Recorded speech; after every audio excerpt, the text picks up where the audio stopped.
Company rule से crown के control तक, वॉर्स और एनेक्सेशन के थ्रू रेजिस्टेंस और फ्रीडम स्ट्रगल तक, यही है मॉडर्न इंडिया की कहानी।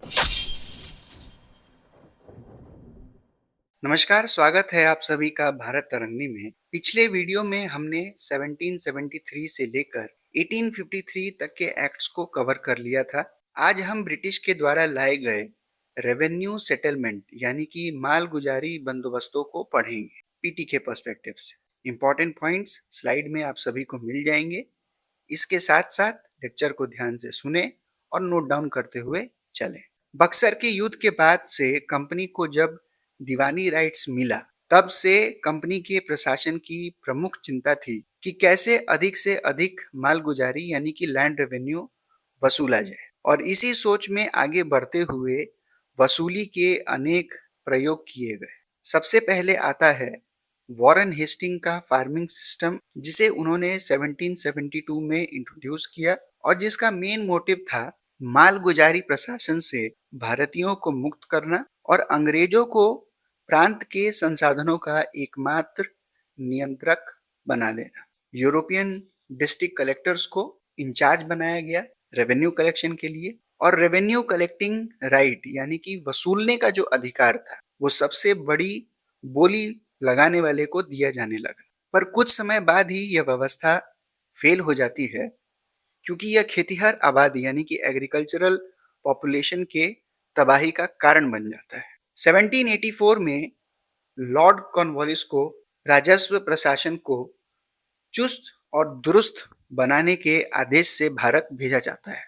अपने आकलन पर उन्होंने पाया कि माल गुजारी का स्थायी निर्धारण यानी कि फिक्सिंग द रेवेन्यू परमानेंटली ही स्थिति में सुधार का एकमात्र रास्ता है। इवन उनके आने से पहले कई कंपनी ऑफिशियल्स जैसे अलेक्जेंडर डॉ, हेनरी पैट्यूलो, फिलिप फ्रांसिस और थॉमस लॉ रेवेन्यू को परमानेंटली फिक्स करने की पैरवी कर रहे थे। इन सभी ऑफिसर्स का मानना था कि किसी भी देश की भू अर्थवादी अर्थव्यवस्था में यानी कि कंट्री के इकोनॉमी में कृषि को प्राधान्यता देनी चाहिए, जो फिजियोक्रेटिक स्कूल ऑफ थॉट को रिफ्लेक्ट करता था। यही विचार 1793 में परमानेंट सेटलमेंट यानी कि स्थायी बंदोबस्त के आधार बने, जिसने बंगाल में पॉलिसी ऑफ असेसमेंट फॉरएवर हमेशा के लिए आकलन की नीति को लागू किया। आशा किया गया कि इससे भ्रष्टाचार कम होगा, जमींदार भूमि में सुधार में पैसा लगाएंगे और कंपनी को नियमित रूप से कर मिलता रहेगा। चूंकि लैंड रेवेन्यू को हमेशा के लिए तय किया जाना था, इसलिए इसे सबसे अधिकतम स्तर पर तय किया गया और आकलन का आधार बना साल 1789-80। स्थायी बंदोबस्त जमींदारों के साथ किया गया। बंगाल, बिहार, उड़ीसा और मद्रास प्रेसिडेंसी के नॉर्दर्न डिस्ट्रिक्ट को इसका हिस्सा बनाया गया। परमानेंट सेटलमेंट ने जमीन का मालिकाना हक जमींदारों को दिया। जमींदारों को तय समय पर यानी कि फिक्स डेट पर रेवेन्यू देना पड़ता था और ना दे पाने पर जमींदारी बिक जाती थी। तो यह था परमानेंट सेटलमेंट का इंपॉर्टेंट फीचर। अब बढ़ते हैं रैयतवारी सेटलमेंट यानी कि बंदोबस्त के तरफ। गवर्नर जनरल वेलेस्ली जब भारत में आए तो उन्होंने और उनके एक ऑफिशियल हेनरी डुंडस ने बंगाल के सिस्टम पर भरोसा जताया और फिर 1798 में परमानेंट सेटलमेंट को मद्रास प्रेसिडेंसी में एक्सटेंड किया। यहाँ के लोकल पॉलीगर्स को जमींदार माना गया और कुछ जगहों पर गांवों को मिलाकर जागीर यानी कि स्टेट में कन्वर्ट करके यह व्यवस्था चलाई गई। पर धीरे धीरे करके ब्रिटिश ऑफिशियल्स इस व्यवस्था से डिसइल्यूजन्ड हो गए यानी कि मोह भंग हो गए।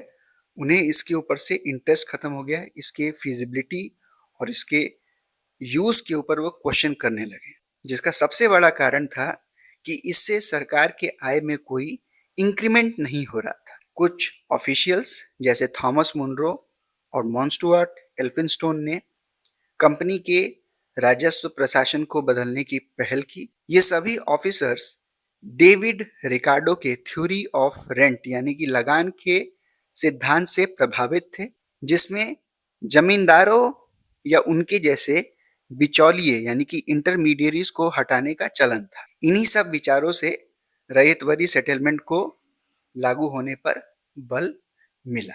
1792 में अलेक्जेंडर रीड और 1801 में थॉमस मुनरो ने इसे शुरुआत किया। जमींदारों की जगह अब गांव से सीधे रेवेन्यू कलेक्शन स्टार्ट हुआ और हर गांव का मालगुजारी तय किया गया। इसके बाद हर खेतीहर यानी कि एक एक कल्टीवेटर, जिसे रैयत कहा जाता था, कि मालगुजारी अलग अलग तय किया गया और इस तरह रैयतवाड़ी व्यवस्था का जन्म हुआ, जिसमें स्वामित्व यानी कि प्रोप्राइटरी राइट का अधिकार किसानों को मिला। इस व्यवस्था में मालगुजारी का आकलन सभी जमीनों को सर्वेक्षण करके यानी कि फील्ड असेसमेंट सिस्टम के ऊपर बेस्ड था।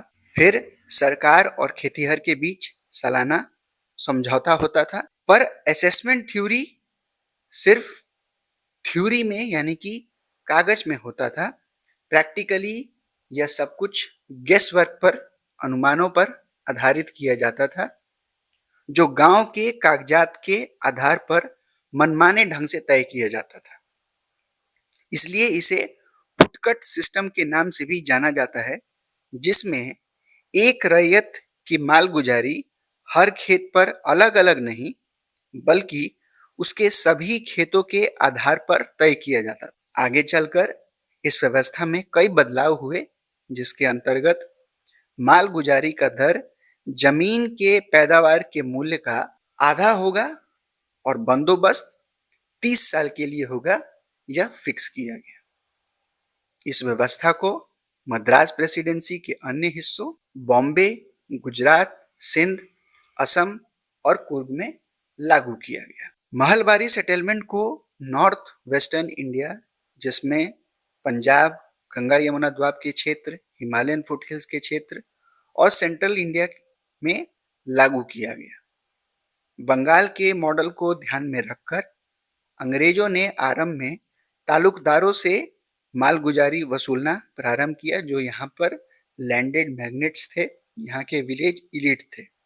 होर्ट मैकेंजी नाम के ऑफिशियल के रिकमेंडेशन पर बंदोबस्त एक ग्राम यानी कि विलेज कम्युनिटी के साथ भी स्टार्ट किया गया और जहां पर तालुकदार अवेलेबल थे वहां पर तालुकदार के साथ किया गया। हर एक खेत का विस्तृत सर्वेक्षण होना था यानी कि डिटेल सर्वे होना था। मालगुजारी बढ़ाने की आवश्यकता और किसानों के अधिकारों को सुरक्षा ने महलबारी सेटलमेंट को प्रेरित किया। एक पूरे महल यानी कि फिस्कल यूनिट, महल राजस्व की इकाई को डिनोट करता है, कि डिटेल सर्वे का प्रावधान था, जिसमें स्टेट का हिस्सा 2/3 और 30 साल के लिए था। तो इस तरह से 19वीं सदी के मध्य तक कंपनी के प्रशासन ने भूमि में निजी संपत्ति का सृजन करते हुए 3 अलग अलग समूहों को मालिकाना अधिकार देते हुए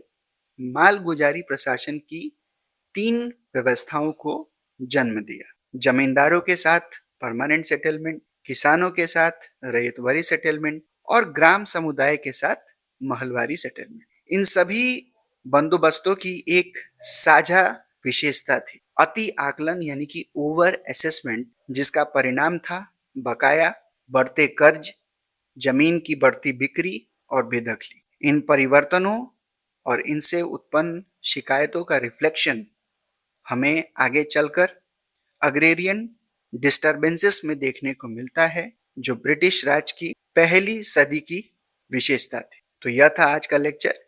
किसी भी प्रश्न या डाउट को आप सभी कमेंट में पूछ सकते हैं। मिलते हैं अगले लेक्चर में। जय हिंद, जय भारत।